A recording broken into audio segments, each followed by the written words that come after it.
السلام علیکم ورحمۃ اللہ وبرکاتہ۔ الحمد للہ رب العالمین والعاقبۃ للمتقین والصلاة والسلام علی اشرف الانبیاء والمرسلین وعلی آلہ وصحبہ اجمعین ومن تبعہم بإحسان الی یوم الدین، اما بعد فاعوذ باللہ من الشیطان الرجیم، بل کذبوا بالساعۃ واعتدنا لمن کذب بالساعۃ سعیرا۔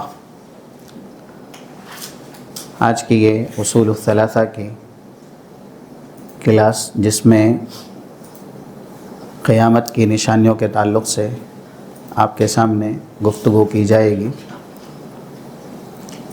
آپ تمام حاضرین اور ایسے ہی دیگر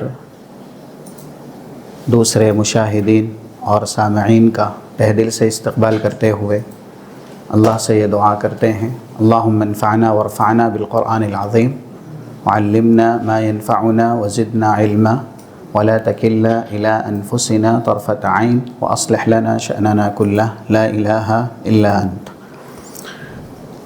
اس سے پہلے کہ قیامت کے نام جو کلام مجید میں اور رسول اللہ صلی اللہ علیہ وسلم کی احادیث میں بیان کیے گئے، اس کی وضاحت کی جائے۔ جو حدیث برزخ کے تعلق سے ہم اور آپ پڑھ رہے تھے، اس کا تتمہ کچھ الفاظ میں بیان کرنا ہے۔ 18557 جو مسند احمد کی بڑی حدیث ہے، حضرت براء ابن عازب جس کے راوی ہیں، جو میت کافرہ ہوتی ہے، یعنی دنیا میں اسلام نہیں قبول کیا، اس کی روح کو قبض کرنے کے لیے ملک الموت سے پہلے جو فرشتے آتے ہیں، آپ کے سامنے بیان کیا گیا، وہ نہایت ہی خطرناک ہوتے ہیں اور دیکھنے میں بہت ہی زیادہ سیاہ اور خوفناک ہوتے ہیں، ڈراؤنے ہوتے ہیں، اور کافر کی روح آسانی سے نکلتی نہیں ہے، اس لیے کہ نجس، ناپاک اور خبیث ہوتی ہے، تو مار کر کے اس روح کو نکالا جاتا ہے۔ یہ بھی کلام مجید میں بیان ہے اور اس کی بھی وضاحت آپ کے سامنے کی گئی تھی، جیسا کہ فَكَيْفَ إِذَا تَوَفَّتْهُمُ الْمَلَائِكَةُ يَضْرِبُونَ وُجُوهَهُمْ وَأَدْبَارَهُمْ۔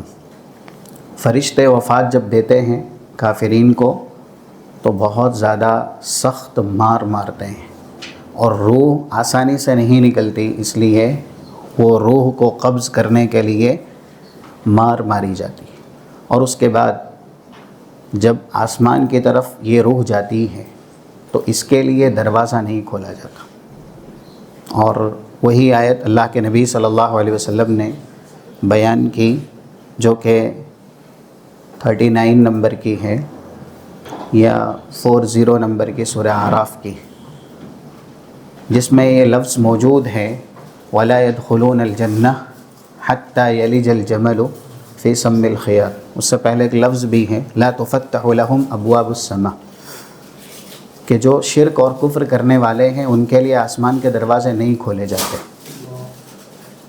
اور وَلَا يَدْخُلُونَ الْجَنَّةَ حَتَّى يَلِجَ الْجَمَلُ فِي سَمِّ الْخِيَاطِ۔ ایسی روحوں کا جو کافرہ ہے، جنت میں جانا ویسے ہی ناممکن ہے جس طریقے سے سوئی کے سوراخ سے اونٹ کا گزرنا ناممکن ہے۔ سوئی کے سوراخ سے اونٹ جا سکتا ہے؟ تو یہ تشبیہ محال بالمحال ہے، جو کہ کلام مجید میں سمجھانے کے لیے بالکل واضح انداز میں بیان کی گئی ہے۔ اس کے بعد یہ روح زمین میں ہی اسفل، یعنی سجین میں ہی جو سب سے نچلا حصہ ہے، اسفل سافل کا ہے، وہاں پر لوٹا دی جاتی ہے، اور جس وقت فرشتہ سوال کرنے آتا ہے تب جیسے ہی بیٹھایا گیا تو وہ روح یا ایسے ہی وہ شخص بیٹھ جاتا ہے، اور سوال کے لیے ایسے ہی، کیونکہ مومن ہے تو وہ اٹھتے ہی اس کو ایک منظر دکھایا جاتا ہے، اور وہ عصر کی نماز کے تعلق سے فرشتوں سے یا ایسے ہی اپنی زبان سے کہتا ہے کہ عصر کی نماز میری چھوٹ رہی ہے، دعونی حتی اصلی، مجھے میری عصر کی نماز پڑھنے دو، یعنی اس کا یہ گمان رہتا ہے کہ وہ دنیا میں ہی ہے، لیکن کافر کو وہ منظر دکھایا بھی نہیں جاتا، اس لیے کہ وہ یہ جواب دے گا ہی نہیں۔ اور جیسے ہی جیسے سوال ہوتا ہے من ربک، ہر سوال کے جواب میں کیا کہتا ہے؟ ہاں ہاں لا ادری، مجھے نہیں معلوم۔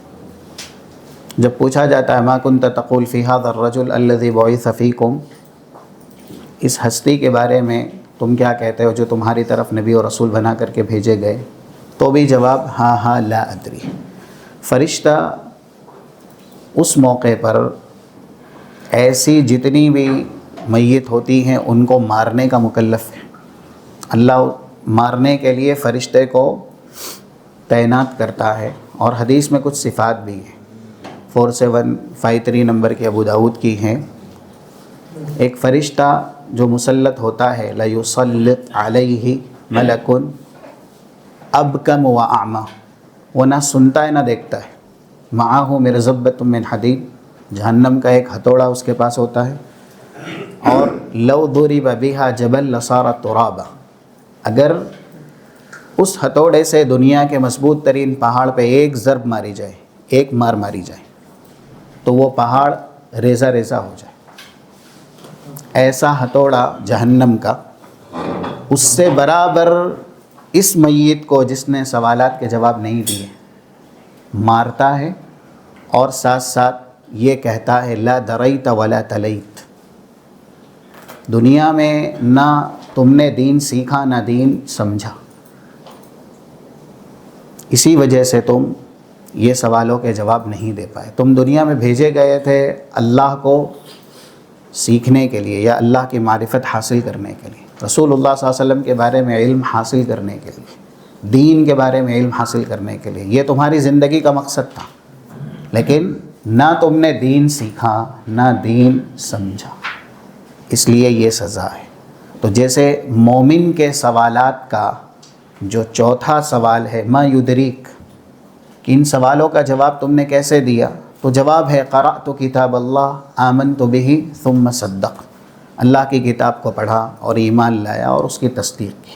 تو جو علم نافع سے جڑے گا، دین کا علم سیکھے گا، عمل کرے گا، وہ جواب دے لے گا، لیکن جو علم نافع حاصل ہی نہیں کرے گا، دین سے نہیں جڑے گا، وہ ہرگز بھی جواب نہیں دے پائے گا۔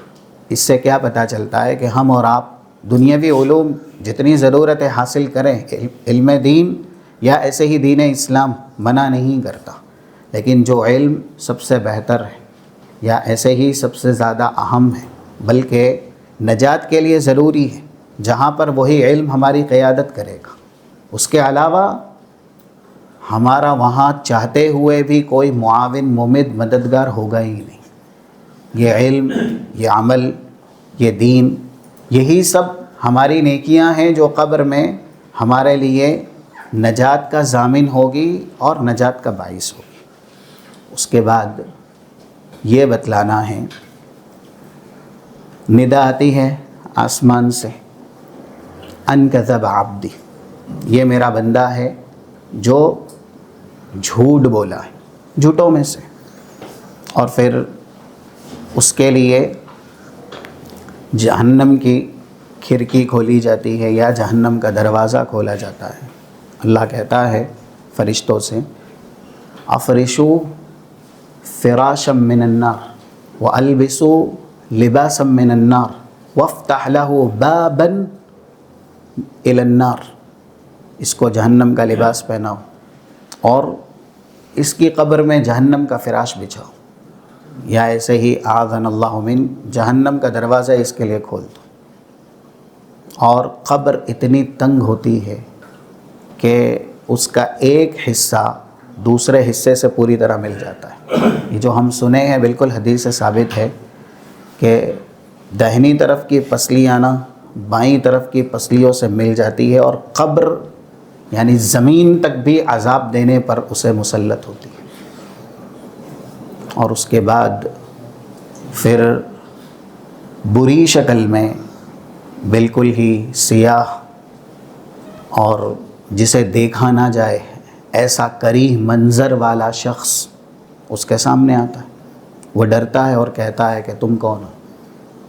اور جواب دیا جاتا ہے انا عملک الخبیث عملک السوء، میں تیرا جھوٹ بولنا ہوں، یا ایسے ہی تیرا نفاق، تیری بدعت، دین سے تیری دوری، اور جو بھی برائیاں ہیں، فحش کاری ہے، بدکاری ہے، زناکاری ہے، یا اسی طریقے سے چوری ہے، شراب کا پینا ہے، حرام لقمے کھانا ہے، کسی کو ستانا ہے، کسی پر ظلم کرنا ہے، انا عملک الخبیث، میں تیرا گناہ ہوں، تیرا کسیبہ ہوں، تیرا کمایا ہوں۔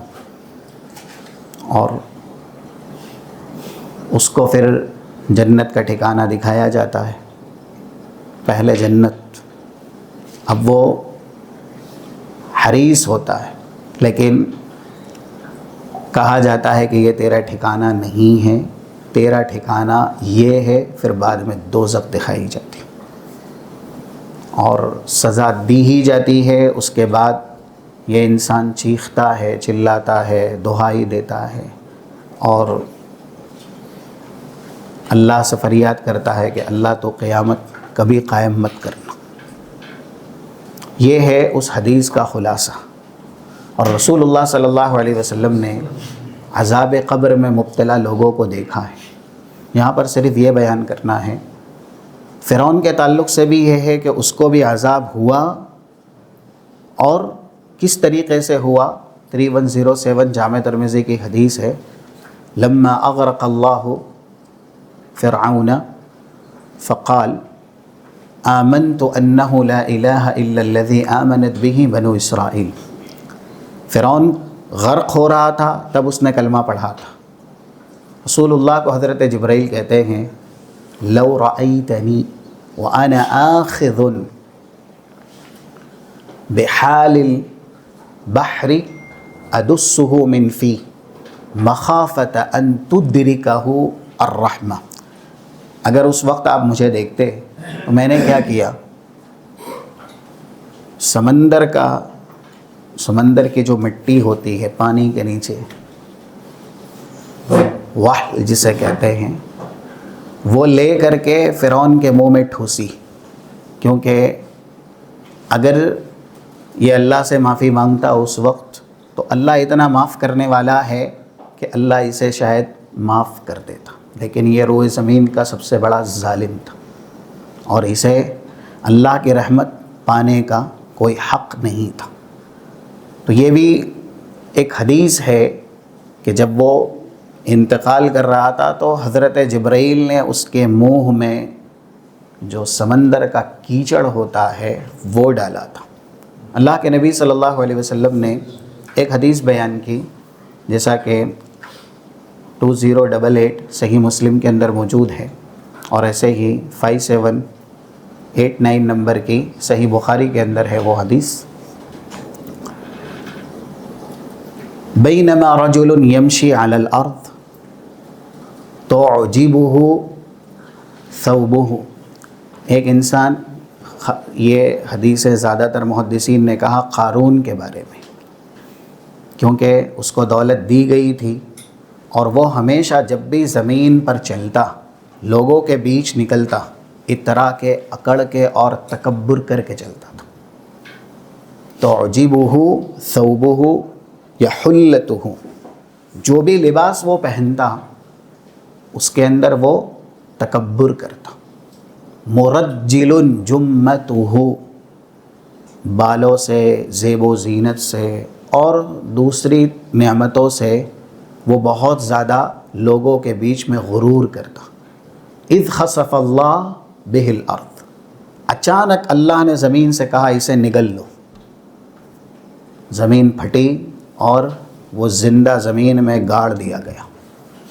آگے جو لفظ ہے نا وہ عذاب قبر پہ دلالت کرتا ہے کہ عذاب قبر یہ قیامت سے پہلے ہے اور ہوتا ہے۔ اذ خسف اللہ بہ الارض، جب زمین میں اللہ نے اس کو دھسایا زندہ، فہو یتجلجل بہ الی یوم القیامہ، تو یہ انسان قارون جس کے بارے میں کہا گیا کہ یہ حدیث ہے، یہ قیامت تک، ابھی تک بھی یا قیامت تک زمین میں دھسایا ہی جا رہا ہے۔ اس کو یہ سزا مل رہی ہے، یہ عذاب مل رہا ہے، اور یہی سزا اور یہی عذاب عذاب قبر ہے، جو کہ قیامت قائم ہونے سے پہلے اللہ مجرمین کو دیتا ہے۔ ایسے ہی 1212 یعنی 12 یہ نمبر ہے۔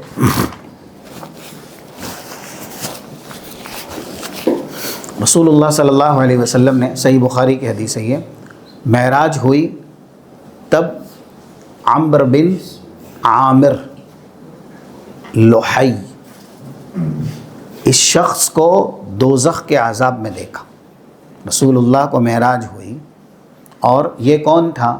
اول من سیب السوائب، بتوں کی گندگی، بتوں کی سوچ، بت پرستی کی سوچ، خاص کر کے مکہ اور اس کے گرد و پیش میں رہنے والے سرزمین عرب یا حجاز، سب سے پہلے یہی شخص یہ فکرہ لے کر کے، یہ سوچ لے کر کے آیا تھا، اور اس نے ہی لوگوں کے بیچ یہ شرک کا بیج بویا تھا۔ تو رسول اللہ صلی اللہ علیہ وسلم کہتے ہیں کہ میں نے اسے سخت ترین عذاب میں، جب مجھے معراج کرائی گئی، دوزخ کے اندر دیکھا۔ 7047 بہت بڑی حدیث ہے صحیح بخاری کی، اس میں بھی کچھ عذابات ہیں۔ جب اللہ کے نبی صلی اللہ علیہ وسلم معراج پر گئے تو آپ نے وہ سب کچھ دیکھا، اور یہ جو عذاب ہے آپ کو دکھائے گئے قیامت قائم ہونے سے پہلے،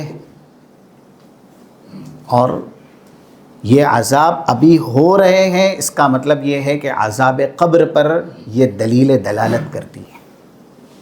اسی میں یہ بھی ہے کہ ایک بڑا سا چٹان نما پتھر ایک انسان پر فرشتہ بار بار مار رہا ہے، اس کے سر کو کچل رہا ہے، اور جب سر دوبارہ صحیح ہو جا رہا ہے تو پھر سے وہ چٹان نما پتھر لے کر کے اس کے سر کو کچلا جا رہا ہے۔ حضرت جبرائیل سے پوچھا گیا کہ ایسا سنگین عذاب کیوں اس کو دیا جا رہا ہے؟ تو 2 عیب، 2 خامیاں بیان کی گئی۔ ینام عن الصلاۃ المکتوبہ، فرض نماز میں یہ سستی، غفلت اور کاہلی کرتا تھا، سو جایا کرتا تھا، اس لیے یُثْلَغُ رَأْسُهُ، اس کے سر کو کچلا جا رہا ہے۔ اور وَيَقْرَأُ القرآن، یہ قرآن کا علم بھی دیا گیا تھا، یعنی اس کے پاس صلاحیت تھی، قرآن پڑھ سکتا تھا، قرآن سمجھ سکتا تھا، لیکن فَيَرْفُضُهُ، اس نے قرآن کا حق ادا نہیں کیا۔ اب رفض کا مطلب انکار بھی ہوتا ہے، یا ایسے ہی سستی اور کاہلی سے ترک کرنا بھی ہوتا ہے۔ تو یہ 2 گناہ کی وجہ سے رسول اللہ نے دیکھا کہ ایسا خطرناک عذاب دیا جا رہا ہے۔ اور یہ آخری بات، زیادہ تر جنت ہو یا دوزخ ہو، انعامات ہو یا اللہ کی سزا ہو، حقوق العباد پر ان کا دار و مدار اور ان کا انحصار بہت زیادہ ہے، کیونکہ یہ دونوں حدیثیں ایک ہی جگہ ہے، 2243، اور اس کے بعد صحیح مسلم کے اندر 2245۔ پہلی حدیث جو بار بار ابھی ہم نے سنی، عذبت امرأۃ فی حرہ حبستها حتی ماتت فدخلت فیہا النار لا ہی اطعمتها وسقتها ولا ہی ترکتها تأکل من خشاث الارض۔ ایک خاتون بلی پر ظلم کرنے کی وجہ سے عذاب دی گئی۔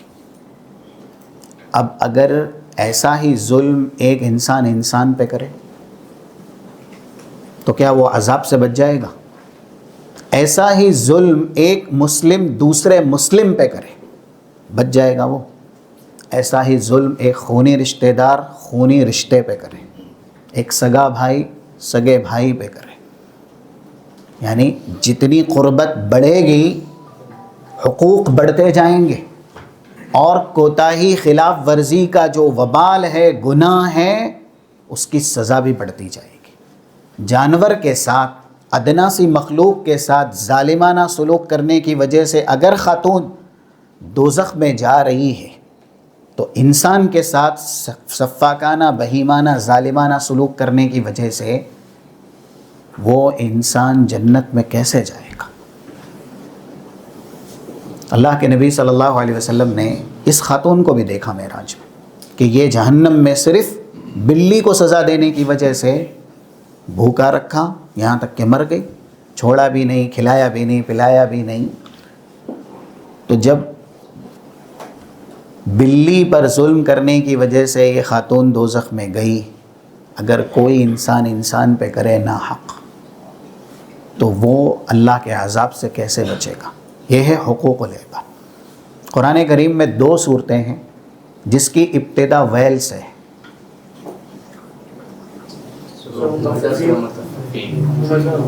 جی، مطففین اور ہمزہ۔ پہلی والی صورت الذی یتعلق باموال الناس ویل للمطففین الذین اذا اکتالوا علی الناس یستوفون، لوگوں سے پورا لینا لیکن ان کو وزن میں کم دینا، یعنی مال میں دھوکہ کرنا، غبن کرنا مال کے تعلق سے۔ ویل جہنم کی وادیوں میں سے ایک وادی ہے۔ جو لوگوں کے مال میں خیانت کرے گا، دھوکہ کرے گا، کلام مجید کہہ رہا ہے یہ حقوق العباد ہے، ویل للمطففین۔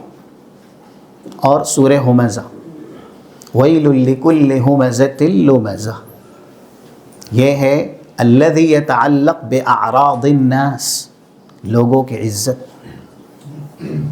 جو کسی کی عزت سے کھیلے گا، الزام لگائے گا، تہمت لگائے گا، یا ایسے ہی سر عام ذلیل رسوا کرے گا، پیٹھ کے پیچھے غیبت کرے گا۔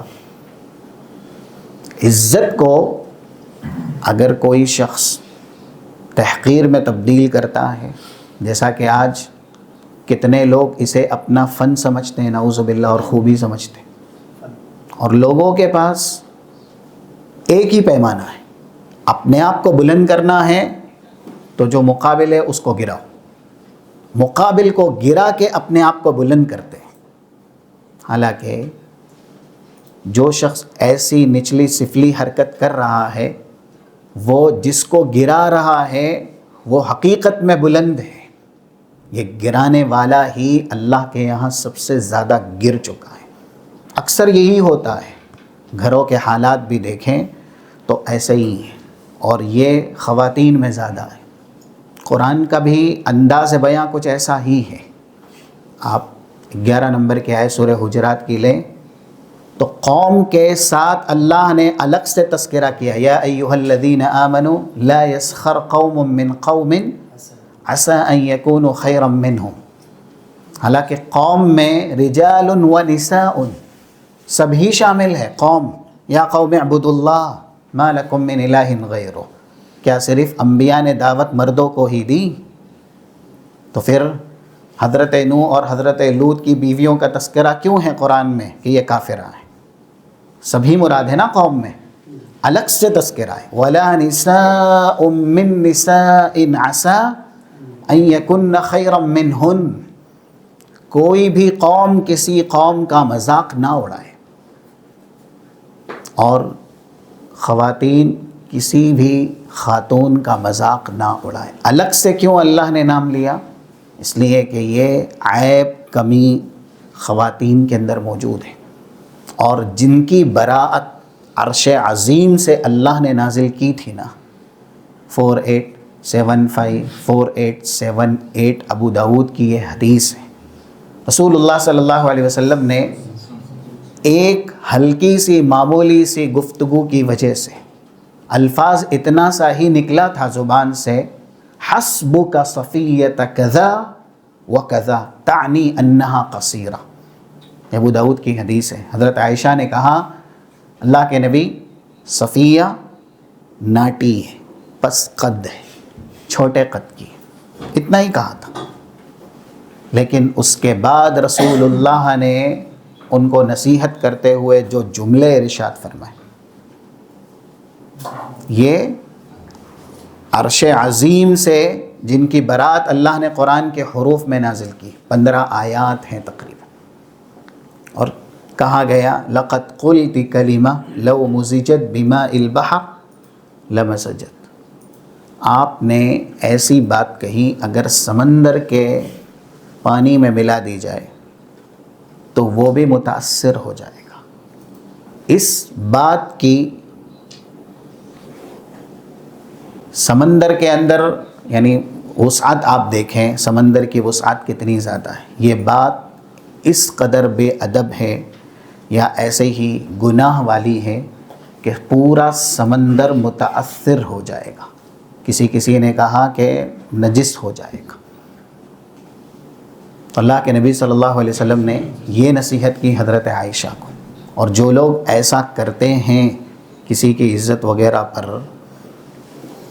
ہمیشہ واقع ہوتے ہیں یا ان کی عزتوں کو ذلت میں تبدیل کرتے رہتے ہیں، تو معراج میں ایک اور عذاب قبر کا ثبوت بھی ہے جو ابھی ریفرنس دیا گیا، یعنی تقریباً 4875 نمبر کی حدیث ابو داؤد کی، لما عرج بی ربی مررت بقوم لهم اظفار من نحاس یخمشون وجوہہم وصدورہم، کچھ لوگوں کو دیکھا کہ آگ والے تانبے کے ناخن ہیں اور اپنے چہروں کو سینوں کو نوچ رہے ہیں۔ فقلت من هؤلاء یا جبرائیل، کون ہیں یہ لوگ؟ هؤلاء الذین یاکلون لحوم الناس ویقعون فی اعراضہم، یہ وہی ہیں جو لوگوں کا گوشت کھاتے ہیں اور ان کی عزتوں میں واقع ہوتے ہیں۔ اس لیے انسان زیادہ تر جو دوزخ کا عذاب دیا جائے گا وہ حقوق العباد کی وجہ سے ہی دیا جائے گا۔ ہم اور آپ حقوق العباد میں اپنے آپ کو بہت زیادہ محتاط رکھیں۔ یہ ہے اللہ کے نبی صلی اللہ علیہ وسلم نے جو معراج کے عذابات دیکھے تھے۔ گزشتہ درس میں قیامت کے ناموں میں سے ایک نام پر گفتگو کی گئی تھی، الساعہ۔ آپ بتا سکتے ہیں قیامت کو الساعہ کیوں کہا گیا ہے؟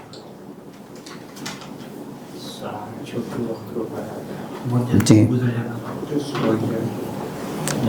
ایک سرعہ کی وجہ سے، قیامت جس تیز رفتاری سے آئے گی اور اچانک آئے گی، ٹھیک ہے، یا جتنے کم وقت میں ہی قائم کر دی جائے گی، اس وجہ سے قیامت کو الساعہ کہا گیا ہے۔ تقریباً 35 سے زائد قرآن کریم میں یہ لفظ استعمال ہوا ہے جو کہ اس معنی پہ دلالت کرتا ہے، اور جگہ جگہ اللہ نے کہا، ساتھ ساتھ یہ بھی بتایا کہ جب قیامت آئے گی حالات ایسے ہوں گے، ایسے ہوں گے، ایسے ہوں گے۔ یہ بار بار قیامت کے نام لے کر کے اور جو کچھ بھی واقع ہونے والا ہے قیامت میں، کلام مجید میں کیوں دہرایا گیا؟ یعنی کئی ایک نام قیامت کے بیان کیے گئے، اور ساتھ ساتھ جو کچھ ہونے والا ہے اللہ نے اس کی بھی وضاحت کی ہے۔ یہ کس لیے؟ ہم اور آپ کو تنبیہ کرنے کے لیے، غفلت کی چادر جو اوڑھی ہوئی ہے وہ ہٹانے کے لیے۔ اسی لیے ایک جگہ ابھی جو آیت پڑھی گئی وہ 11 نمبر کی ہے سورہ فرقان کی، بل کذبوا بالساعہ، یہ لوگ قیامت کے جھٹلانے والے ہیں، یا انہوں نے قیامت کو جھٹلایا۔ اور آگے اللہ کہہ رہا ہے وَأَعْتَدْنَا لِمَنْ كَذَّبَ بِالسَّاعَةِ سَعِيرًا، جن لوگوں نے بھی قیامت کو جھٹلایا ہم نے ان کے لیے سعیر، جہنم کی سب سے زیادہ تیز آگ تیار کی۔ 97 نمبر کی جو ایک حدیث 97 نمبر کی ایک آیت سورہ اسراء کی ذکر کی جاتی ہے، وَنَحْشُرُهُمْ يَوْمَ الْقِيَامَةِ عَلَى وُجُوهِهِمْ عُمْيًا وَبُكْمًا وَصُمًّا مَأْوَاهُمْ جَهَنَّمُ كُلَّمَا خَبَتْ زِدْنَاهُمْ سَعِيرًا، اللہ منہ کے بل گھسیٹ کے، اندھا بہرا بنا کے جہنم میں لوگوں کو عذاب دے گا، اور پھر کلما خبت، جیسے ہی یہ آگ تھوڑی سی بھی کم ہوگی، زدناہم سعیرا. یعنی قرآن کریم میں آپ دیکھیں نا، جہاں خطرناک عذاب یا دوزخ کے عذاب کا منظر ہے نا، وہاں سعیر کا لفظ موجود ہے. ایک آیت ہے 10 نمبر کی سورہ نساء کی، ان الذین یأکلون اموال الیتامی ظلما انما یأکلون فی بطونہم نارا وسیصلون. یتیم کا ناحق مال کھانے والے کیا کھاتے ہیں؟ وہ حقیقت میں وہ جہنم کے انگارے کھاتے ہیں اور وہ سعیر میں داخل کیے جائیں. تو قرآن کریم میں زیادہ تر ایسی آگ جو سب سے خطرناک ہے، اس لیے کہ جہنم کے اندر بھی درکات ہیں. جیسے جنت میں درجات ہیں نا، ہر ایک کا درجہ جنت کے اندر یکساں نہیں ہوگا. نعمتیں ہر ایک کو اس کے ایمان کے مطابق ملے گی.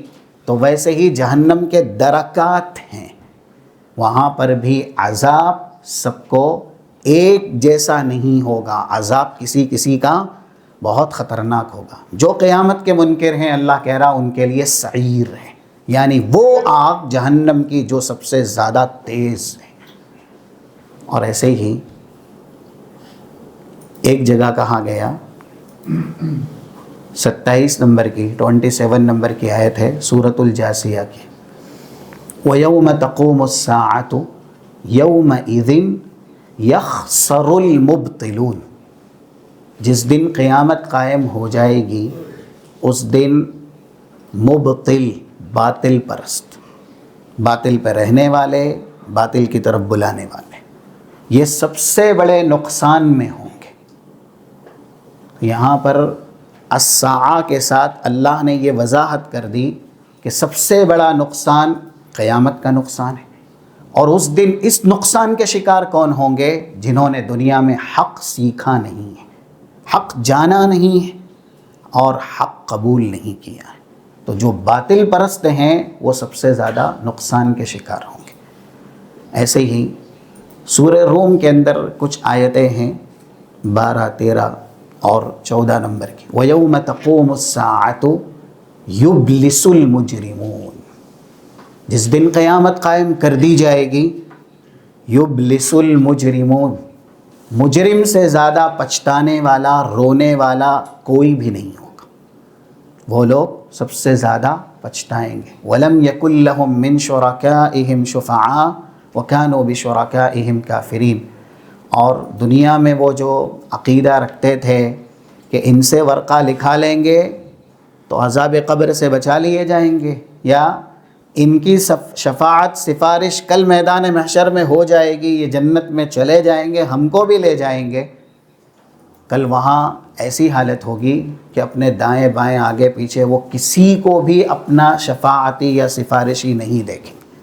وَكَانُوا بِشُرَكَائِهِمْ كَافِرِينَ، بلکہ جو ان کے گمان کے مطابق ان کے سفارشی تھے، جیسا کہ عیسائی حضرت عیسیٰ کو تسلیم کرتے ہیں، بہت سے لوگ بدعات کر کے، شرک کر کے نعوذ باللہ رسول اللہ کو اپنا سفارشی سمجھتے ہیں، یا اور بھی اولیاء ہیں جو کہ دنیا میں موجود نہیں ہیں لیکن ان کو یہ درجہ دیا جاتا ہے کہ یہ کل ہماری شفاعت اور سفارش کریں گے اگر ہم نے ان کے لیے یہ کیا ہے، قبروں پہ حاضری دی ہے، یا پھر ان کو مشکل کشا سمجھا ہے، حاجت روا سمجھا ہے. تو قرآن کہہ رہا وَكَانُوا بِشُرَكَائِهِمْ كَافِرِينَ، نیک لوگ کبھی بھی برے لوگوں کے بارے میں، مشرکین کے بارے میں سفارش نہیں کریں گے. جو بھی نیک ہیں، اللہ کے ولی ہیں، وہ کل ان لوگوں کا انکار کر دیں گے جنہوں نے دنیا میں انہیں اللہ کا شریک ٹھہرایا تھا. تو یہ آیت بتلاتی ہے کہ قیامت قائم ہوتے ہی سب سے زیادہ افسردہ مجرمین ہوں گے. اور آگے ایک لفظ ہے وَيَوْمَ تَقُومُ السَّاعَةُ يَوْمَئِذٍ يَتَفَرَّقُونَ. جس دن قیامت قائم ہوگی لوگ بٹیں گے، کوئی بھی کسی کا نہیں ہوگا، یعنی ہر کسی کو اپنی ہی اپنی فکر ہوگی. تو یہ آیات ہیں قرآن کریم کے اندر. ایک آخری آیت الساعہ کے تعلق سے جو کہ سورۃ الجاثیہ کے اندر موجود ہے 32، 33. 12, 13, 14 سورہ روم 12, 13, 14. وَإِذَا قِيلَ إِنَّ وَعْدَ اللَّهِ حَقٌّ وَالسَّاعَةُ لَا رَيْبَ فِيهَا قُلْتُم مَّا نَدْرِي مَا السَّاعَةُ إِن نَّظُنُّ إِلَّا ظَنًّا وَمَا نَحْنُ بِمُسْتَيْقِنِينَ. لوگوں سے کہا جاتا تھا کہ اللہ کا وعدہ برحق ہے، دنیا پوری طرح تہس نہس ہوگی، تباہ ہوگی، اور وَالسَّاعَةُ لَا رَيْبَ فِيهَا قیامت یقیناً قائم ہوگی. سورہ طٰہٰ کی آیت نمبر 15 میں اللہ نے کہا ان الساعة آتیۃ لا ریب ان الساعة آتیۃ اکاد اخفیها لتجزی کل نفس بما تسعی. قیامت یقیناً آئے گی، اور یہ بھی ہے کہ اس کا آنا بہت قریب، اور جب آ جائے گی تو ہر ایک کو اس کے مطابق بدلہ دیا جائے گا. لِتُجْزَى كُلُّ نَفْسٍ بِمَا تَسْعَىٰ. جس نے جیسی کاوش کی ہوگی، اچھا کیا ہوگا تو اچھائی کا بدلہ ملے گا، برا کیا ہوگا تو برائی کا بدلہ ملے گا. تو مشرکین سے یا لوگوں سے جب کہا جاتا تھا کہ قیامت کا آنا برحق ہے، یہ آیت قرآن میں آپ جا بجا پائیں گے. سورہ حج میں بھی آیت نمبر 7 وَأَنَّ السَّاعَةَ آتِيَةٌ لَا رَيْبَ فِيهَا. یقیناً قیامت آنے ہی والی ہے جس کے آنے میں ذرہ برابر کوئی شک نہیں ہے. وَأَنَّ اللَّهَ يَبْعَثُ مَن فِي الْقُبُورِ. آپ دیکھیں جہاں قیامت کا بیان ہے وہاں ایک اور حقیقت کا بیان ہے. یہ قیامت جیسے ہی آئے گی اللہ قبروں سے مردوں کو اٹھائے گا. یعنی قیامت ہی کا تذکرہ نہیں ہے کہ قیامت قائم ہو جائے گی، اس کے ساتھ ایک پیغام بھی ہے، ایک حقیقت بھی ہے، ایک درس بھی ہے، ایک سبق بھی ہے، اور وہی سبق ہم اور آپ کو عقیدے کے طور پہ رکھنا ہے. تو جب لوگوں سے کہا جاتا تھا کہ قیامت قائم ہونے والی ہے، اللہ کا وعدہ برحق ہے، تو وہ کہتے تھے قُلْتُم مَّا نَدْرِي مَا السَّاعَةُ. یہ اللہ کہے گا کہ تم لوگوں نے دنیا میں کہا کہ ہم کو نہیں معلوم قیامت کیا ہے. ان نظن الا ظنا، ہم تو صرف بس ایک گمان رکھتے تھے. وما نحن بمستيقنين، اور ہم قیامت پر یقین کرنے والے نہیں ہیں. اور جو لوگ بھی قیامت کے منکر ہیں یا اس کے بعد کے احوال کے منکر ہیں یا اس میں شک کرنے والے ہیں، قرآن نے ایک جگہ کہا جیسا کہ سورۃ الشورى کی آیت نمبر 18 وَإِنَّ الَّذِينَ لَيُمَارُونَ فِي السَّاعَةِ وَإِنَّ الَّذِينَ يُمَارُونَ فِي السَّاعَةِ لَفِي ضَلَالٍ بَعِيدٍ. قیامت کی حقیقت میں شک کرنے والے بھی سب سے بڑی گمراہی کے شکار ہیں. جو انکار کرے ان سے بڑا تو گمراہ کوئی نہیں، لیکن شک کرنے والے بھی بہت بڑی گمراہی میں ہیں. اور اللہ پھر قیامت قائم ہو جانے کے بعد بندوں سے کہے گا وَقِيلَ الْيَوْمَ نَنسَاكُمْ كَمَا نَسِيتُمْ لِقَاءَ يَوْمِكُمْ هَذَا. دنیا میں تم نے ہماری ملاقات کے دن کو بھلایا تھا، تم یقین نہیں کرتے تھے قیامت کے دن پر، تو آج تمہارے اس بھول کا یہ بدلہ ہے کہ ہم اپنی رحمت سے تمہیں دور کرتے ہیں اور ہم تمہیں بھلا دیتے ہیں. اب اگر اللہ اس دن کسی کو بھلا دے گا تو اس کا انجام کیا ہوگا؟ آگے ہی خود بیان ہوا ہے اس طرح کی آیت میں. یعنی یہ 32 سے لے کر کے 37 تک سورہ جاثیہ کی اخیر کی آیتیں. وَمَأْوَاكُمُ النَّارُ وَمَا لَكُم مِّن نَاصِرِينَ.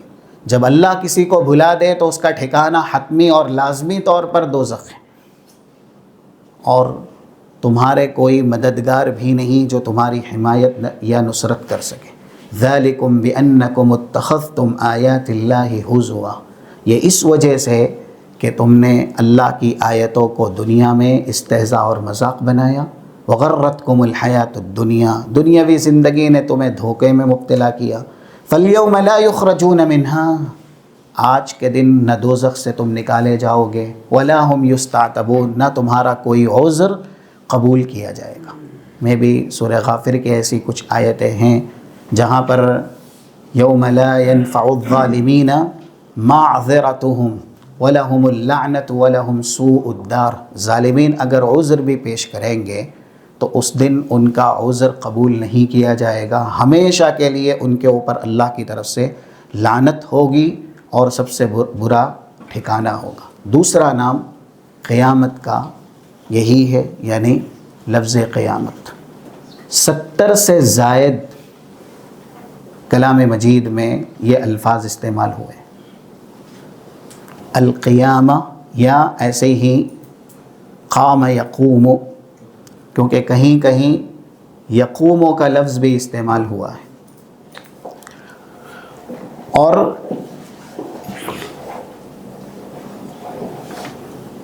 آخرت کے دن کو یعنی یوم الآخر کو قیامت والا دن کیوں کہا گیا ہے؟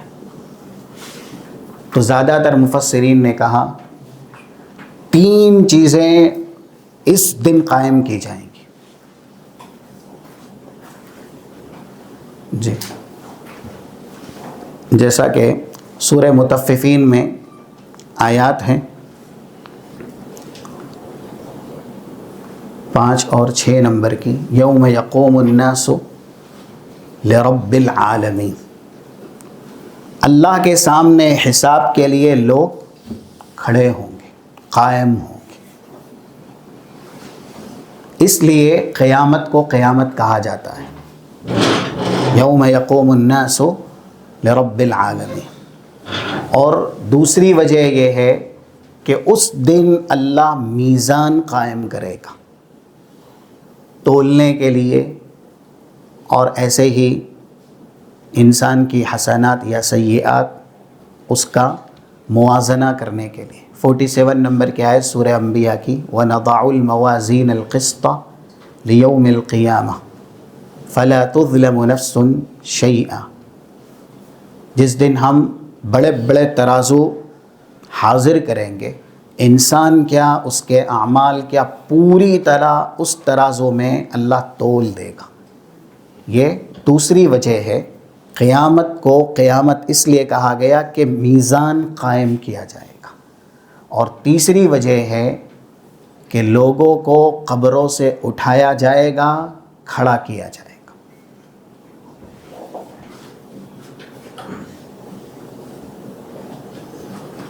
یہ 3 وجہ ہیں جس سے کہ قیامت آخرت کے دن کو کہا گیا ہے، یا یوم القیامہ کو قیامہ کہا گیا ہے۔ کلام مجید میں کتنی جگہ ہے اللہ نے یہ لفظ استعمال کر کے ایک درس اور ایک سبق دیا ہے۔ 87 نمبر کی آیت ہے سورہ نساء کی، اللہ لَيَجْمَعَنَّكُمْ إِلَى يَوْمِ الْقِيَامَةِ لَا رَيْبَ فِيهِ وَمَنْ أَصْدَقُ مِنَ اللَّهِ حَدِيثًا۔ قیامت جس دن انسانوں کو، جنات کو، یعنی جتنے بھی ہیں سب کو اللہ جمع کرے گا، اسی لیے آگے آئے گا اس دن کو یوم الجمع بھی کہا گیا ہے، یوم یجمعکم لیوم الجمع، لوگوں کے اکٹھا ہونے کا دن۔ تو یہاں پر اللہ قیامت کا لفظ استعمال کر کے کہہ رہا ہے لَيَجْمَعَنَّكُمْ إِلَى يَوْمِ الْقِيَامَةِ لَا رَيْبَ فِيهِ، اللہ لا الہ الا ہو لَيَجْمَعَنَّكُمْ إِلَى يَوْمِ الْقِيَامَةِ لَا رَيْبَ فِيهِ، سورہ نساء کی آیت نمبر 87۔ ایک اور جگہ ہے، یعنی جہاں پہ بھی آپ یہ لفظ دیکھیں گے وہاں ایک سبق اور ایک درس آپ کو ملے گا۔ 185 سورہ ال عمران کی آیت ہے، کل نفس ذائقۃ الموت وانما توفون اجورکم یوم القیامہ، ہر نفس کو موت کا مزہ چکھنا ہے، اور جو لوگ جو بھی کرتے ہیں توفون اجورکم، تم پورا پورا اجر دیے جاؤ گے، کہاں؟ یوم القیامہ، قیامت کے دن انسان نیکی کا بھی پورا اجر دیا جائے گا اور بدی کا بھی پورا بدلہ دیا جائے گا۔ وہی آیت سورہ زلزال کے اخیر کی 7 اور 8 نمبر کی، فَمَن يَعْمَلْ مِثْقَالَ ذَرَّةٍ خَيْرًا يَرَهُ وَمَن يَعْمَلْ مِثْقَالَ ذَرَّةٍ شَرًّا يَرَهُ۔ رسول اللہ صلی اللہ علیہ وسلم نے احادیث میں یہ لفظ زیادہ استعمال کیا ہے، یعنی یوم القیامہ 3200، یہ صحیح بخاری کی حدیث ہے جس میں لفظ موجود ہے الشمس والقمر مکوران، تکویر سے، یا مکوران، ان کو لپیٹ دیا جائے گا، بے نور کر دیا جائے گا یوم القیامہ، قیامت کے دن۔ رسول اللہ نے بھی احادیث میں یہ لفظ زیادہ تر استعمال کیا، اور ایک سبق اور ایک درس ہے، ہم اور آپ کو یہ عقیدہ رکھنا ہے کہ جب قیامت قائم ہوگی تو یہ سورج اور یہ چاند نہیں رہیں گے، بلکہ ان کو اللہ بے نور کر دے گا۔ اسی طریقے سے یہ باتیں بھی قیامت کے لفظ کے ساتھ بیان ہوئی ہیں، جیسا کہ 4760 نمبر کی ہے صحیح بخاری کتاب التفسیر کی۔ اس دن جس کا بھی حساب ہوگا، لیس احد یحاسب یوم القیامت الا ہلک، قیامت کے دن اللہ جس کا حساب لے گا لازم ہے کہ وہ ہلاک ہوگا، وہ نجات یافتہ نہیں ہو سکتا۔ اب جب یہ حدیث سنی حضرت عائشہ رضی اللہ تعالی عنہ نے تو کہا الیس اللہ یقول، کیا اللہ نے نہیں کہا جو سورہ انشقاق کی آیتیں ہیں 8 نمبر کی، فسوف یحاسب حسابا یسیرا، کہ اللہ آسان حساب لے گا، یا کچھ لوگوں کا حساب آسان کیا جائے گا۔ رسول اللہ صلی اللہ علیہ وسلم نے کہا انما ذالک العرض، وہ حساب نہیں ہوگا، صرف پیشگی ہوگی، تم نے یہ کیا ہے، یہ نہیں کیا ہے، بس۔ لیکن من نوقش یوم القیامت عذب، جس کو یہ کہہ دیا گیا یہ تم نے کیوں نہیں کیا، یعنی یہ نیکی کیوں نہیں کی، یہ گناہ تم نے کیوں کیا، اگر اللہ کی طرف سے یہ سوال ہو گیا مناقشے والا، مثلا ابھی آپ کے سامنے کوئی بات بیان کی جائے اور آپ ہم سے پوچھیں آپ یہ کیوں کہہ رہے ہیں، اس کی دلیل دے، مناقشہ، تو اللہ اگر کسی بندے کا حساب لیتے ہوئے یہ پوچھے کہ یہ نیکی کیوں نہیں کی اور یہ گناہ کیوں کیا، تو پھر وہ عذاب میں ضرور گرفتار ہوگا، وہ عذاب دیا جائے گا۔ دیکھیں یہ حدیث اللہ کے نبی کہہ رہے ہیں قیامت کے تعلق سے ہے کہ جو شخص قیامت کے دن حساب لیا جائے گا وہ ہلاک ہوگا۔ تو اب لفظ قیامت والی حدیث یہ ہم نے سنی تو یہاں پر ہمیں ایک درس اور ایک سبق ملا، ہم اور آپ اپنی فکر کریں۔ حضرت عمر کہا کرتے تھے حاسبوا قبل ان تحاسبوا، زنوا قبل ان توازنوا، اس سے پہلے کہ اللہ حساب لے اپنا حساب آپ خود کر لیں۔ اور کچھ لوگوں نے ایسی بات بھی کہی ہے کہ دنیا میں انسان اللہ کے سامنے کھڑے ہونے کا مکلف ہے، کہاں؟ نماز میں۔ نماز میں انسان اللہ کے سامنے کھڑا ہوتا ہے، یہ حدیث صحیح بخاری میں ہی ہے، کئی جگہ ہیں کہ اذا قام احدکم فی الصلاۃ فانما یناجی ربہ، وہ اپنے رب کے سامنے ہوتا ہے اور ایسے اللہ اس کے چہرے میں اپنا چہرہ نصب کرتا، یہ تک بھی الفاظ ہیں، وہ اللہ سے سرگوشی کرتا ہے۔ تو جس کا دنیاوی قیام جو اللہ کے سامنے ہے صحیح اور درست ہوگا، کل جب وہ حقیقت میں اللہ کے سامنے کھڑا کیا جائے گا تب وہ فائز بھی ہوگا، کامیاب بھی ہوگا اور کامراب بھی ہوگا۔ اس کے اوپر بھی دلیل ہے، یہ بات ٹھیک ہے کہی گئی ہے لیکن بے دلیل نہیں ہے۔ دنیاوی جو قیام ہے ہمارا اللہ کے سامنے، اگر ہم اسے درست رکھیں گے ہر اعتبار سے، وَقُومُوا لِلَّهِ قانتین، 238 جو سورہ بقرہ کی آیت ہے کہ آپ اللہ کے سامنے کھڑے ہیں عبادت کرتے ہوئے، عبادت کی نیت سے آپ کھڑے رہیں۔ نماز اس کی حفاظت ہم کریں۔ نماز کی حفاظت کا یہ بھی مطلب ہے کہ نماز ویسے پڑھے جیسے اللہ کو مقصود ہے۔ قد افلح المؤمنون الذین هم فی صلاتہم خاشعون، سورۃ المؤمنون کی ابتدائی آیت۔ مومنین کامیاب ہوئے، لیکن یہ نہیں کہا گیا الذین هم یصلون، کہ جو نماز پڑھنے والے ہیں وہ مومنین کامیاب ہوئے. نماز زیادہ تر لوگ پڑھتے ہیں، لیکن وہ نماز جو اللہ کے یہاں قبول ہوتی ہے، خشوع اور خضوع والی نماز، جس نماز میں انسان ذہنی اور قلبی اعتبار سے بھی حاضر ہے. جسمانی اعتبار سے تو زیادہ تر لوگ نماز میں رہتے ہیں، لیکن ذہنی اور قلبی اعتبار سے بہت سے لوگ نماز میں نہیں رہتے. اب ایسی نماز اگر انسان نے درست رکھی ہے، اللہ کے سامنے وہ کھڑا صحیح ہوا ہے دنیا میں، تو کل جب اس کا حساب ہوگا اور وہ اللہ کے سامنے کھڑا کیا جائے گا تب وہ کامیاب ہوگا. اللہ کے نبی صلی اللہ علیہ وسلم کی وہ حدیث ہے 413 جامع ترمذی کی، اول ما یحاسب به العبد یوم القیامت صلاته. سب سے پہلا حساب انسان اللہ کے سامنے کھڑا ہوگا. 95 سورہ مریم کی آیت ہے وَكُلُّهُمْ آتی یوم القیامت فردا. جب قیامت قائم ہوگی تو ہر ایک اللہ کے پاس اکیلے آئے گا. یعنی اللہ کے سامنے ہم اور آپ کو حاضر ہونا ہی ہے، اور یہ حاضری دنیا کی حاضری سے منسلک ہے. اگر ہماری دنیاوی حاضری جو اللہ کے سامنے ہے وہ صحیح ہے، وہ درست ہے، تو کل قیامت کے اندر ہماری حقیقی حاضری یہ ہماری درست اور صحیح یا کامیاب والی ہوگی. سب سے پہلا حساب بندے کا حقوق اللہ میں سے نماز کا ہوگا. فَإِن صَلَحَتْ صَلَاتُهُ صَلُحَ سَائِرُ عَمَلِهِ. نماز اس کی درست نکل گئی، اللہ پورے اعمال اس کے درست کر دے گا. حقوق اللہ میں یہاں تک ہے فَإِن صَلُحَتْ صَلَاتُهُ فَقَدْ أَفْلَحَ وَأَنْجَحَ. اگر وہ نماز میں کامیاب ہو گیا، یعنی نماز کے حساب میں، تو یہ فلاح یاب ہے، یہ سب سے زیادہ کامیاب ہے.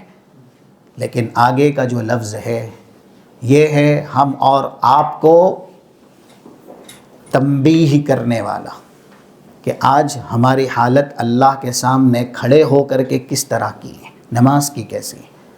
ابھی بھی وقت ہے کہ ہم اس کا حساب کریں، اس سے پہلے کہ اللہ ہمارا حساب کرے. وَإِن فَسَدَتْ صَلَاتُهُ فَسَدَ سَائِرُ عَمَلِهِ. لیکن جس کی نماز فاسد نکل گئی، اللہ نے قبول نہیں کی، تو پھر دوسرے جتنے حقوق اللہ ہیں وہ اس میں بدرجہ اولا ناکام نامراد ہوگا، وہ کامیاب ہو ہی نہیں سکتا. تو یہ یوم القیامہ جو لفظ حدیث کے اندر بیان ہوا ہے، اس سے اللہ کے نبی صلی اللہ علیہ وسلم نے ہم اور آپ کو نصیحت کی، قیامت کے دن اللہ جس کا حساب لے لے گا وہ ہلاک ہو جائے گا. جی. اسی طریقے سے انسان کا اجر کن چیزوں میں زیادہ ہے، جیسا کہ قیامت والی ایک حدیث ہے جو دلالت کرتی ہے 2849 اور 2850 صحیح بخاری کی، الخیل معقود فی نواصیہا الخیر الی یوم القیامہ. اگرچہ حالات انسان کے پاس نہیں ہیں، لیکن نیت کرنا، جو گھوڑے جہاد کے لیے ہیں اور ان کو اللہ کی راہ میں انسان لگایا ہوا ہے، اسی لیے یہ سب حدیثیں ہیں جو بالکل بالاتفاق علماء کے یہاں قیاس کی دلیل ہے. آپ کے پاس جو نعمت ہے، ابھی گھوڑے کی سواری اتنی عام نہیں ہے، لیکن دوسری سواریاں ہیں. اگر ہم اللہ کے لیے اسے لگاتے ہیں، مثلا کسی کے پاس گاڑی ہے، کار ہے، اور وہ گاڑی استعمال ہوتی ہے دین کی تبلیغ کے لیے، دعوت دین کے لیے، دین کی ترویج کے لیے، تو اس حدیث میں وہ بھی داخل ہے. آپ کا وقت وہ بھی داخل ہے، آپ کا مال وہ بھی داخل ہے. رسول اللہ صلی اللہ علیہ وسلم نے کہا گھوڑے کی پیشانیوں میں خیر کو اللہ نے چسپا کر دیا ہے قیامت تک کے لیے. یہ حدیث دلالت کرتی ہے کہ آپ کی ہر نعمت جو اللہ کی راہ میں لگے گی وہ کل آپ کے لیے سب سے بڑا صدقہ جاریہ بنے گی. اس لیے یہ ایک تعلیم ہے قیامت کے لفظ والی حدیث سے کہ ہم اور آپ نعمت جس نے دی ہے اس کی رضا میں، اس کی خوشی میں نعمت کا استعمال کریں. اور یہ حق بھی ہے شکر گزاری کا کہ آپ اللہ کی نعمت اس کی اطاعت میں استعمال کریں، اللہ کی نعمت کبھی بھی اس کی نافرمانی میں استعمال نہ کریں۔ ایسے ہی قیامت والے لفظ سے اللہ کے نبی صلی اللہ علیہ وسلم نے لوگوں کو جہنم کے عذاب سے بھی ڈرایا، اس لیے کہ اس طرح کی حدیثیں ہیں جو بیان کی جاتی ہیں 213 اور 214 صحیح مسلم میں، ان اہون اہل النار عذابا یوم القیامہ، سب سے ہلکا ترین عذاب قیامت کے دن جس کو دیا جائے گا، توضع فی اخمص قدمیہ جمرۃ من نار، پیر کے سب سے نچلے حصے میں جہنم کا انگارہ رکھا جائے گا، یغلی منہما دماغ، لیکن وہ اتنا خطرناک ہوگا کہ پیر کے نیچے انگارہ رکھا گیا ہے جس سے کہ دماغ کھولے گا۔ اس حدیث میں قیامت کا لفظ موجود ہے اور اس سے یہ سبق ہے، یہ تعلیم ہے کہ ہم اور آپ جہنم کے عذاب سے بچنے کی سعی پہم کریں، کوشش کریں۔ سب سے ہلکا ترین عذاب ہے، اس سے ہلکا عذاب جہنم میں نہیں ہے، لیکن یہ ہے کتنا خطرناک۔ اور پھر جہاں قیامت کا لفظ آتا ہے وہاں پر ایک تعلیم یہ بھی دی گئی اللہ کے نبی صلی اللہ علیہ وسلم کی طرف سے، ہم اور آپ کے پاس دین کا وزن ہے تو کل ہماری اہمیت زیادہ ہے، لیکن اگر ہم دین سے عاری ہیں، دین سے خالی ہیں، اعاذنا اللہ من، تو کل ہمارا کوئی وزن نہیں ہے، ہماری کوئی اہمیت نہیں ہے۔ آپ کلام مجید کی اس آیت میں بھی قیامت کا لفظ پائیں گے اور حدیث کے اندر بھی ہے، 2785 صحیح مسلم کی حدیث ہے، اور ایسے ہی سورہ کہف کی اخیر کی آیت میں 105 نمبر کی، اولئک الذین کفروا بآیات ربہم ولقائہ فحبطت اعمالہم فلا نقیم لہم یوم القیامت وزنا، جن لوگوں نے اللہ کی آیتوں کا انکار کیا اللہ ان کے اعمال برباد کر دے گا، اور کل قیامت کے دن ان کے لیے ذرہ برابر وزن نہیں ہوگا۔ رسول اللہ نے اس آیت کی تفسیر کی، جو حوالہ دیا گیا 2785 نمبر کا، اِنَّهُ لَيَأْتِ الرَّجُلُ الْعَظِيمُ السَّمِينُ، دنیا کا مشہور ترین، جسمانی اعتبار سے طاقتور ترین، اور شہرت کے اعتبار سے، مال کے اعتبار سے، منصب کے اعتبار سے سب سے بڑا انسان لایا جائے گا، لا یزن عند اللہ جناح بعوضۃ یوم القیامہ، اللہ کے نزدیک اس کی حیثیت مچھر نہیں، اس کے پر کے برابر بھی نہیں ہوگی۔ ہوگا کون؟ وہ دنیا کا سب سے مشہور، جسمانی اعتبار سے بھی طاقتور، منصب مالی اعتبار سے بھی سب سے زیادہ مضبوط، لَيَأْتِ الرَّجُلُ الْعَظِيمُ السَّمِينُ، یعنی عظمت جس میں ہو سکتی ہے دنیاوی نعمتوں میں وہ سب اس کے پاس ہے، سمین جسمانی اعتبار سے بھی وہ طاقتور ہے۔ یوم القیامہ، لایا جائے گا قیامت کے دن، لا یزن عند اللہ جناح بعوضہ۔ تو قیامت والا دن جو آخرت کے دن کو یوم القیامہ کہا گیا، اس کی یہ دلیل ہے، اللہ کے نبی صلی اللہ علیہ وسلم نے حدیث میں یہ استعمال کیا ہے، اس سے یہ سبق ہے کہ ہم اور آپ اپنا وزن بھاری کرنا چاہتے ہیں تو دین اختیار کریں، دین سیکھا جائے گا تو انسان دین کے مطابق چلے گا۔ اس لیے اس طرح کی محفل میں حاضری دینا، اللہ اور اس کے رسول کی باتیں ہمیشہ سیکھتے رہنا، اہل و عیال کو بھی اس کا پابند کرنا، اور پھر جتنا ہم سیکھیں اس کے مطابق اللہ سے عمل کی توفیق اور سعادت مانگنا، یہی ہے ہمارا حقیقی مرتبہ، یہی ہے ہمارا حقیقی مقام۔ تو یہ کچھ باتیں لفظ قیامت کے تعلق سے تھی، انشاءاللہ اور کچھ نام ہیں جو آئندہ نشست میں آپ کے سامنے بیان کیے جائیں گے۔ قیامت کو قیامت 3 وجہوں سے کہا گیا، جیسا کہ زیادہ تر مفسرین نے یا علماء نے بیان کیا۔ ایک، یقوم الناس لرب العالمین، لوگ اللہ کے سامنے کھڑے ہوں گے حساب کے لیے، اور دوسرا وَنَضَعُ الْمَوَازِينَ الْقِسْطَ لِيَوْمِ الْقِيَامَةِ، اللہ میزان کو حاضر کرے گا یا ایسے ہی ترازو کو قائم کرے گا، اور ایسے ہی تیسرا کہ لوگوں کو قبروں سے اٹھایا جائے گا اور لوگوں کو ان کی قبروں سے کھڑا کیا جائے گا۔ رب العالمین ہم اور آپ کو کتاب و سنت کی باتیں سننے، سمجھنے اور قیامت کے دن کی پوری طرح تیاری کرنے کے توفیق اور سعادت نصیب فرمائے۔ اللہم اجعلنا ممن الذین یستمعون القول فیتبعون احسنہ، اللہم حبب الینا الایمان وزینہ فی قلوبنا وکرہ الینا الکفر والفسوق والعصیان واجعلنا من الراشدین والحقنا بالصالحین وتوفنا مسلمین غیر خزایا ولا مفتونین۔ اللہم ارنا الحق حقا وارزقنا اتباعہ وارنا الباطل باطلا وارزقنا اجتنابہ واجعلنا مع الذین انعم اللہ علیہم من النبیین والصدیقین والشہداء والصالحین وحسن اولئک رفیقا۔